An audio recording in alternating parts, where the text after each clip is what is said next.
প্রথমে আছে ইউজ স্টেটে নর্মাল জেস জানো, নর্মাল জাভাস্ক্রিপ্ট, ওখানে তোমার ভ্যারিয়েবল যখন আমরা ডিক্লেয়ার করি আমরা কি করি, কনস্ট হয় আর একটা হয় লেট। ধরো আমি লিখলাম লেট এ ইকুয়াল টু 10। এবার এটাকে আমি আপডেট যখন করব তখন আমরা কিভাবে করি, নর্মাল জেস এ বলছি, এভাবে এ ইকুয়াল টু তুমি a+1 করে দিতে পারো। আর এখানে যদি নিচে কনসোল ডট লগ করো তখন তুমি এখানে আপডেটেড ভ্যালুটা পাবে। সেম জিনিস আমরা রিয়াক্টে কিভাবে করব, রিয়াক্টে সেম জিনিসটা হয় ইউজ স্টেটের থ্রু দিয়ে। ইউজ স্টেটে কি হয়, তোমার দুটো পার্ট থাকে, একটা হয় কনস্ট, প্রথমত কনস্ট দিয়ে ডিফাইন করি, যেমন নর্মাল আমরা যে কোনো ভ্যারিয়েবল ডিফাইন করি কনস্ট ল্যাট আর var, এটা হলো। তারপরে তোমার হুকটা ইউজ করতে হয় ইউজ স্টেট। এবার এই যে ভ্যালুটা যাবে মানে এই ফার্স্ট ব্র্যাকেটের ভেতরে, এটা হচ্ছে ইনিশিয়াল ভ্যালু, মানে এখানে যে আমি 10 দিলাম আর এখানে যে দিলাম লেট এ ইকুয়াল টু 10, এইটা মানে যা, আর তোমার এখানে ইউজ স্টেটে 10 দিলাম ওটা মানেও সেম।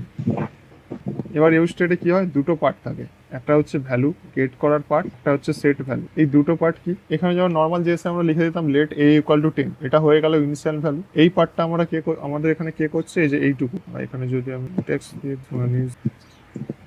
এটা হয়ে যায় ইনিশিয়াল ভ্যালু। ওকে, এটা হচ্ছে তোমার ফাংশন।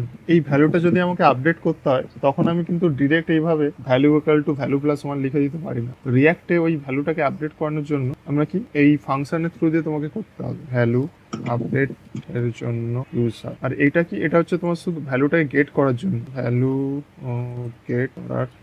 এই স্ট্রাকচারটা সবসময় মনে রাখো যে প্রথম পার্টটা হচ্ছে আমার ভ্যালু, মানে এটা নিয়ে আমি সবসময় গেট করবো, মানে যেখানে যখন তুমি দেখাবে কোথাও ডিসপ্লে করার হলে তখন তুমি এইভাবে ভ্যালু করে শো করো। আর এই ভ্যালুটাকে যদি মডিফাই করতে হয় তখন আমরা এই ফাংশনের থ্রু দিয়ে এই ভ্যালুটাকে মডিফাই করি। আর এই ভ্যালুর যদি কোনো ইনিশিয়াল ভ্যালু দিতে হয় তখন ওইটা আমরা এখানে দেবো। এটা হচ্ছে পুরো ইউজ স্টেটের স্ট্রাকচার। এবার চলো কোডে যাই। এখানে আমি একটা পেজ বানাচ্ছি, প্রথমে তো কনস্ট নেবো, কনস্ট প্রথমে জেএস এর এক্সাম্পলটা দিই। প্রথমে লেট দিলাম এ ইকুয়াল টু দিলে 10, ঠিক আছে, এখানে 10 হিসেবে দেখাচ্ছে। যদি পেজে যাই এখানে 10টা দেখতে পাচ্ছ, ঠিক আছে, 10 দেখতে পাচ্ছ কারণ ইনিশিয়াল ভ্যালু এর হচ্ছে 10। এবার একটা বাটন নিচ্ছি, বাটনে আমি প্লাস অপারেটর দিলাম, প্লাস দিয়ে আমার টার্গেট কি হবে, আমি এখানে একটা ফাংশন দেবো, বাটনে যখন অন ক্লিক করবো এইটা আমার বাড়বে। এবার একটা ফাংশন বানাচ্ছি ইনক্রিমেন্ট, যেখানে করব এ ইকুয়াল টু a+1 ক্লিক, একটা কনসোলটা ওপেন করি। আর তুমি কি ইনিশিয়াল ভ্যালু 10 পাচ্ছ, ঠিক আছে, কারণ এ ইকুয়াল টু 10 দিয়েছি। এবার এটাকে প্লাস করলাম, কিছু হলো, এখানে দেখো ভ্যালুটা কিন্তু বাড়ছে না, মানে এই যে নর্মাল অ্যাপ্রোচ এটা কিন্তু আমাদের এখানে কাজ করছে না। এবার এটাকে আমাদের করতে হলে কি করতে হবে, ইউজ স্টেটের থ্রু দিয়ে করতে হবে। সেম জিনিস আমরা এবার ইউজ স্টেটের থ্রু দিয়ে লিখবো, কনস্ট ভ্যালু, এটা হবে set value equal to use state, এখানে যাবে ইনিশিয়াল ভ্যালু 10। আর ইউজ স্টেটটাকে ফার্স্ট অফ অল ইম্পোর্ট করতে হবে, ইম্পোর্ট আছে। এবং হুকস গুলো সবসময় তোমার কম্পোনেন্টের ভেতরে কল হবে। এখানে দেখো একটা এরর দিচ্ছে যে React hook use state is call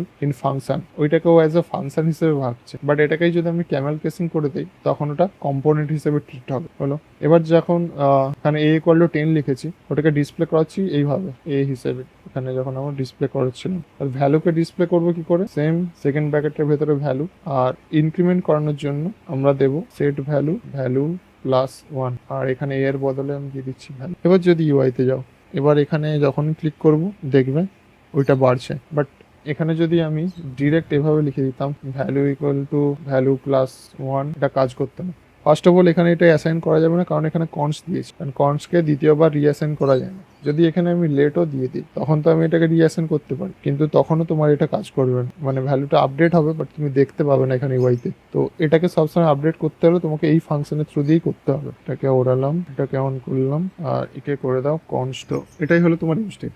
এবার এখানে যখন আমি নাম্বার নিয়েছি এখানে আমি অন্য কিছু নিতে পারি, স্ট্রিং হতে পারে, অ্যারে অফ অবজেক্ট হতে পারে, নর্মাল অবজেক্ট হতে পারে, এভরিথিং। এবার এখানে তো এটা নাম্বার আছে, এবার ধরো সেট ভ্যালুতে আমি নাম্বার না করে আমি এখানে একটা অবজেক্ট সেট করতে, যখনই বাটনে ক্লিক করব তখনই আমার ওটা নাম্বার থেকে অবজেক্ট সেট হয়ে যাবে। এবার এখন যদি আমি এখানে ক্লিক করি একটা এরর পাবো, দেখো পেজ পুরো ক্র্যাশ করে গেল। এবার এররটা যদি দেখো, objects are not valid as react child. React কি হয়, তোমার ডিরেক্ট অবজেক্টকে তোমার প্রিন্ট করাতে পারে, এটা কি মানে এই অবজেক্টটাকে ডিরেক্ট প্রিন্ট করতে পারছে না। এখানে যদি ভ্যালুর জায়গায় আমি ভ্যালু ডট নেম লিখি তখনও নেমটুকু প্রিন্ট করাবে, প্লাসে ক্লিক করলাম তখন ওটাকে প্রিন্ট করা। তো এটাই বেসিক্যালি তোমার ইউজ স্টেট। এখানে একটা ইনিশিয়াল ভ্যালু থাকবে, তুমি এই পার্টটা দিয়ে মানে ফার্স্ট পার্টটা দিয়ে ওই ভ্যালুটাকে সবসময় গেট করবে এইভাবে, আর এই সেটিং ফাংশনটা দিয়ে ভ্যালুটাকে সবসময় আপডেট করবে। তোমরা যদি ইউজ স্টেটের উপর হোভার করো এখানে ইউজ স্টেটের পুরো স্ট্রাকচারটা দেখতে পাবে, যে ইউজ স্টেট ইনিশিয়াল স্টেট হিসেবে একটা প্যারামিটার নিচ্ছে আর রিটার্ন করছে তোমার এটা নাম্বার আর একটা অ্যাকশন রিটার্ন করছে। যদি রিয়াক্টের ডকুমেন্টেশন স্টেট সেট স্টেট, এটা হচ্ছে ইনিশিয়াল স্টেট।